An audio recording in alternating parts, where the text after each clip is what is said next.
राम जी के समीप में, और राम जी से वो प्रार्थना करते हैं। कौन? वशिष्ठ जी, वही बोल रहे हैं।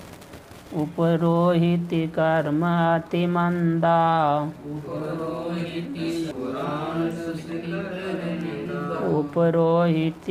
उपरोहिति कर्म अति मंदा, वेद पुराण स्मृति कर निंदा। काम होता है यजमान का काम, समझे, कर रहा है कि वो बड़ा निंदनीय कर्म होता है। पूजा यज्ञ आदि, पूजा पाठ आदि कराना का निंदा, वो निंदनीय होता है। वेद पुराण स्मृति कर, उसको अच्छा नहीं मानता। ऐसा कौन बोल रहे हैं? वशिष्ठ जी। किनको बोल रहे हैं? राम जी को। हे राम जी, ये उपरोहित कर्म तो बहुत निंदनीय है, वेद पुराण में कहा गया है, तो इसीलिए मैं उसको नहीं लेना चाहता था। वही बोला, जब न ले मैं तब विधि मोही, लाभ आगे सुत तो ही। जब न ले मैं तब विधि मोही, कहा लाभ आगे सुत तो ही। हाँ, कहा जब मैं नहीं ले रहा था तब विधि, ब्रह्मा उसके पिताजी हैं, कहा कि हे पुत्र, आगे तुमको बड़ा लाभ होगा, इसीलिए तुम इक्ष्वाकु वंश का क्या करो, पुरोहित बन जाओ। तो क्या लाभ होगा? तब बोलते हैं, परमात्मा ब्रह्म नर रूपा, रघुकुल भूषण भोपा। परमात्मा ब्रह्म नर रूपा, हो ए रघुकुल भूषण भोपा। हाँ, का वो परमात्मा जो ब्रह्म स्वरूप जो परमात्मा है, वो नर रूप में अवतार लेंगे। वो कहाँ होंगे? कहा रघुकुल भूषण, वो रघुकुल के वो दीपक होंगे, कुलभूषण होंगे, जिनके कारण रघुकुल की कृति बढ़ेगी। ऐसे वो राजा बनेंगे। राम जी आपके विषय में कहा मेरे पिताजी ने। तब फिर क्या बोलता है, तब मैं हृदय विचारा, यज्ञ व्रत दान, जाका करिय सो पाई हूँ, जाका करिय सो पाई हूँ, धर्म नय ही समान। हृदय विचारा, जोग यज्ञ व्रत दान, जाका करिय सो पाई हूँ, धर्म नय ही समान। इससे बोलते हैं कि तब मैंने हृदय में विचार किया, जिस परमात्मा को पाने के लिए जोग यज्ञ आदि व्रत दाना ये सब किया जाता है, जाकर कर हैं जिसके लिए किया जाता है ये सब जोग यज्ञ व्रत दान, सो पाई उसको तो मैं प्राप्त कर लूँगा, धर्म नहीं है समान। इसीलिए कहा उपरोहित कर्म से बड़ा धर्म नहीं है, क्योंकि इसी के निमित्त से हम भगवान को पा लेंगे, आपका दर्शन हो गया। ऐसा वो बोल रहे हैं। और आगे बोल रहे हैं, जप तप नियम योग निज धर्मा, श्रुति संभव नाना शुभ कर्मा। जप तप नियम योग निज धर्मा, श्रुति संभव नाना शुभ कर्मा। ज्ञान दया दम तीरथ मज्जन, लगी धर्म कहत श्रुति सज्जन। ज्ञान दया दम तीरथ मज्जन, जहाँ लगी धर्म कहत श्रुति सज्जन। आगम निगम पुराण अनेका, पढ़े सुने आगम निगम पुराण अनेका। आगम निगम पुराण सुने कर फल प्रभु एका। आगम निगम पुराण अनेका, पढ़े सुने कर फल प्रभु एका। तब पद पंकज प्रीति निरंतर, तब पद पंकज प्रीति निरंतर। सब साधन कर फल यह सुंदर, तब पद पंकज प्रीति निरंतर। सब साधन कर फल यह सुंदर। कह रहा है कि जप तप नियम योग निज धर्मा, श्रुति संभव नाना शुभ कर्म।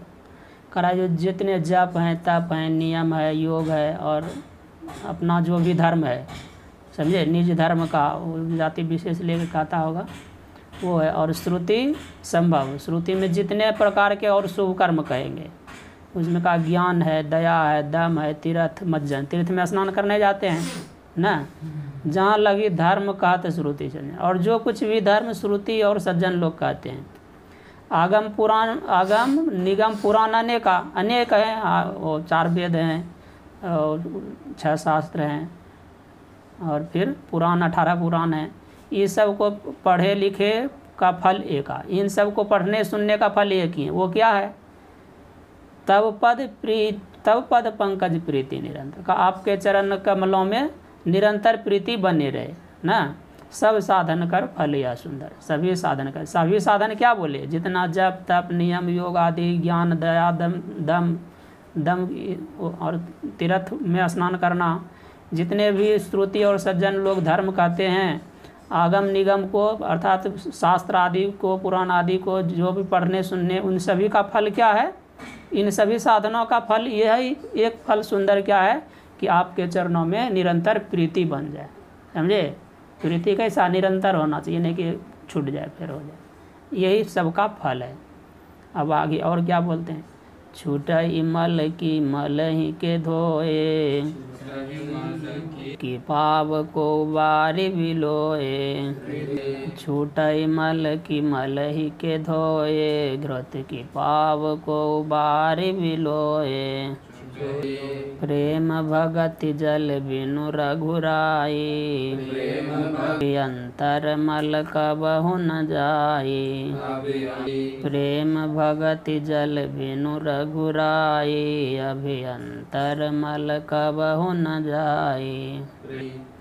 करा छूटई मल की मल ही के धोए।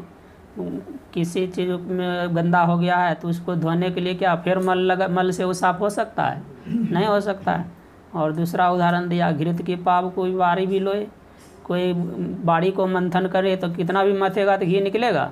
नहीं निकल सकता। उसी तरह अभियंतर मल कब हो न जाए, अपने अंदर मलिन हो गया है, हृदय अंतःकरण क्या है? मलिन है का, वो बिना प्रेम भक्ति उत्पन्न हुए हे रघुराई, हे राम जी, आपके प्रेम भक्ति जिसके हृदय में नहीं आता तब तक वो अंदर का मल नहीं जाता है। इसीलिए जितना भी जप तप नियम योग है, शास्त्र पुराण में जितने शुभ कर्म कहे गए हैं, दान दया दम कहा, इंद्रिय मनोनिग्रह कहा, तीर्थ में स्नान करना, ये सब जो श्रुति और सज्जन के द्वारा कहा गया, और आगम निगम को जो पढ़ने लिखने का एक ही फल क्या है कि आपके चरणों में प्रीति हो। यदि प्रीति नहीं हुई तो ये सब व्यर्थ हो जाएगा। समझे? परमात्मा के श्रवण बिना धुनि सुकन्नी है, कैसे आया? नयन बिनु रूप निहारे, रसना बिनु सब हो। हाँ, नित्य चरण बिनु करे, हस्त बिनु ताल, अंग बिना बिनु संग, बहुत आनंद बढ़ावे, बिनु शिष्य नवे जास्य। हाँ, मिली परमात्म स्वात्मा, पराभक्ति सुंदर के। पराभक्ति क्या है? वो कि परमात्मा का अतिरिक्त और कोई दूसरा प्रेम नहीं रहे, वो एक प्रेम वही बन। अगर ऐसा प्रेम नहीं हुआ तो जितना जप तप करने का फिर कोई फल नहीं है। खूब भजन साधन दान पुण्य तीर्थ व्रत सब कर रहे हैं और परमात्मा में प्रेम उत्पन्न नहीं हो रहा है, तो इसका मतलब क्या? वो कुछ फायदा नहीं हुआ। वैसे हो जाएगा कैसे का? वो कलछू के समान ना, सब में कलछू जाता है, स्वाद नहीं जानता है। अधित्य चतुरो वेदान सर्वशास्त्र अनन्य स ब्रह्म तत्व न जानाति, इधर विपाक रसम आता। इसीलिए ये सब का क्या है कि आपके चरणों में प्रीति हो, जिसके कारण तब अभियंतर में जो मैल लगा हुआ जन्म जन्म का पाप है वो कट जाएगा। अगर प्रेम होगा तब उसकी क्या विशेषता है? तब बोल रहा है, सोई सर्वज्ञ तज्ञ सोई पंडित, सोई गुण गृह विज्ञान अखंडित। सोई सर्वज्ञ तज्ञ सोई पंडित, सोई सर्वज्ञ विज्ञान अखंडित। दक्ष सकल लक्षण जुत सोई, के पद सरोज रति होई। दक्ष सकल लक्षण जुत सोई, जाके पद सरोज रति होई। काका जाके पद सरोज रति हुई। पद सरोज का, सरोज मतलब कमल है ना। अच्छा, पद मतलब चरण, चरण कमल में जिनकी रति हो जाती, जाके जिनके चरण कमलों में प्रीति हो गई है, परमात्मा के चरण कमलों में जिनकी प्रीति हो गई, वो का सोई सर्वज्ञ का, वही सर्वज्ञ। वही तज्ञ सोई पंडित, वही तत्ववेत्ता है, सही ज्ञान को जानने वाला है। सोई गुणगिरी, वही गुण का भंडार है, वही विज्ञानी है, अनुभव ज्ञानी, वही उसी को अखंड पूर्ण ज्ञान होगा, वो अखंडित अखंड विज्ञान होगा, उसी को हो सकता है जिसको प्रेम होगा। वही दक्ष सकल लक्षण युक्त, वही चतुर है और सब लक्षणों से युक्त है। अगर प्रेम नहीं हुआ, चरण कमल में परमात्मा चरण कमल में प्रीति नहीं हुई, रति नहीं हुई, तो सब व्यर्थ है। इसीलिए आप प्रार्थना करते हैं, नाथ एक वर मांगऊं, जन्म जन्म प्रभु पद कमल, कबहु घटै जनिने हो। नाथ एक वर मांगऊं, राम कृपा करि देहु, जन्म जन्म प्रभु पद कमल, कबहु घटै जनिने हो। कहा, हे नाथ, मैं आपसे एक वर मांगता हूँ, हे राम जी कृपा करके दीजिए कि जन्म जन्म आपके चरण कमल में प्रीति प्रेम बना रहे। और वह कैसा बना रहे का कबू घटे, वो कभी घटे नहीं, एक जैसा ही रहे, ऐसा प्रेम दीजिए। श्री सद्गुरु महाराज की। ओम पूर्णमदः पूर्णमिदं पूर्णात् पूर्णमुदच्यते पूर्णस्य पूर्णमादाय पूर्णमेवावशिष्यते। ओम शांति शांति।